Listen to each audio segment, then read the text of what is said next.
I never expected to see her again, and I never expected that if I did, it would come back into my life this quietly and this late.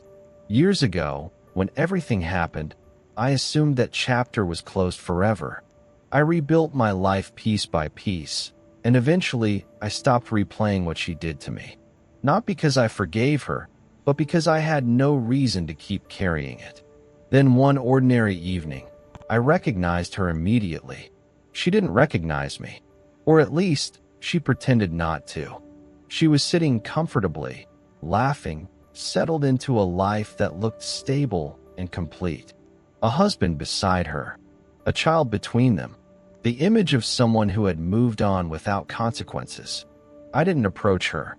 I didn't confront her. I didn't even feel angry in that moment. What I felt was something colder and more unsettling.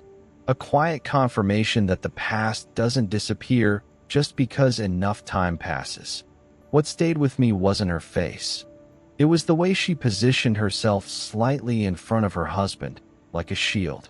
That small instinctive movement told me more than any expression could have. I eventually got her husband's number through a mutual contact. Nothing suspicious, nothing forced, just a casual professional exchange that turned into a few messages. I didn't know exactly what I wanted yet, but I knew I wasn't going to act emotionally. I suggested meeting for a drink. He declined politely. He said his wife needed him at home. A few days later, I asked again. Different wording. Same result. Another reason involving her. Another situation where she suddenly required his presence. After the third time, the pattern was obvious. She knew who I was, and she was afraid of what I might say. That fear told me that whatever version of the story she had built for him didn't include the truth. And fear like that doesn't come from guilt that's been resolved. It comes from something buried and unfinished. So I stopped asking casually. I called him directly.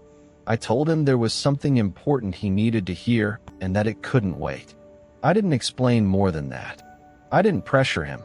I just said it mattered. Before he answered me properly, I heard a woman's voice in the background. Angry, sharp, demanding that he hang up.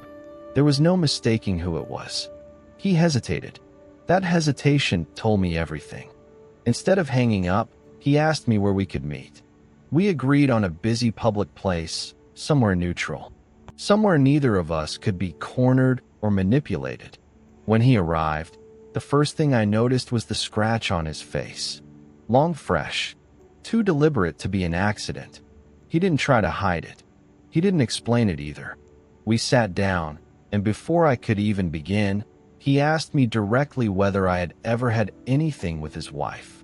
That question wasn't jealousy. It was damage control. I told him no. No relationship. No affair. No emotional involvement. I told him that whatever this was, it happened long before he was part of her life. He listened carefully. Then he asked me what I meant. So I told him exactly what happened. I explained how I met her years ago when I was still new, still trusting, still unprotected. I explained how she gained access to my things, how she earned my confidence, and how one day she disappeared with everything I had at the time. My work equipment, my phone, my savings, everything that mattered when you're starting from nothing. I didn't dramatize it. I didn't exaggerate. I told it calmly and clearly, because the truth doesn't need decoration. When I finished, he didn't argue. He didn't interrupt. He asked whether I had proof. I told him I filed a police report back then. I didn't know whether anything still existed in the system, but the report was real. More importantly, I told him that proof wasn't the point anymore. Her reaction now was the proof. The panic, the control, the desperation to keep us apart, the scratch on his face, the shouting on the phone. People don't react like that when they have nothing to hide. He went quiet. Then he apologized. That surprised me, and I stopped him immediately. I told him none of this was his fault. I wasn't there to accuse him or put responsibility on him. Whatever choices she made before him were hers alone. That's when he started talking. He told me she had always been strange with money, that she spent impulsively, that she hated the idea of ever being dependent again. He told me she came from nothing and was terrified of returning to that state. He admitted that she could be greedy, defensive, protective of her past, but he said he never imagined she would steal from someone like that. Never imagined she would build a future on something taken so cleanly. He looked exhausted, like someone who had just realized how much he didn't know about the person beside him. Then he offered to pay me back.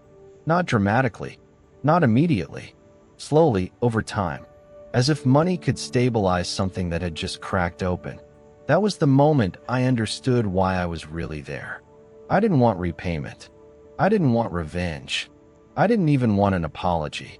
What I wanted was for the truth to land exactly where it belonged. So I told him to keep his money. I told him this wasn't his debt, and I wasn't interested in collecting something that no longer mattered to me. We stood up. We shook hands. There was no hostility between us, only an unspoken understanding that something had shifted permanently. I walked away without looking back. I didn't feel victorious. I didn't feel satisfied in the way people imagine confrontation should feel. What I felt was relief. Not closure, but release. For the first time in years, the weight wasn't on me anymore. I don't plan to contact him again. I don't plan to interfere in their life. Whatever happens next is between them. But I do know this. Some people believe that time erases accountability. That if you wait long enough, the past loses its power. It doesn't. It waits. And eventually, it finds its way home.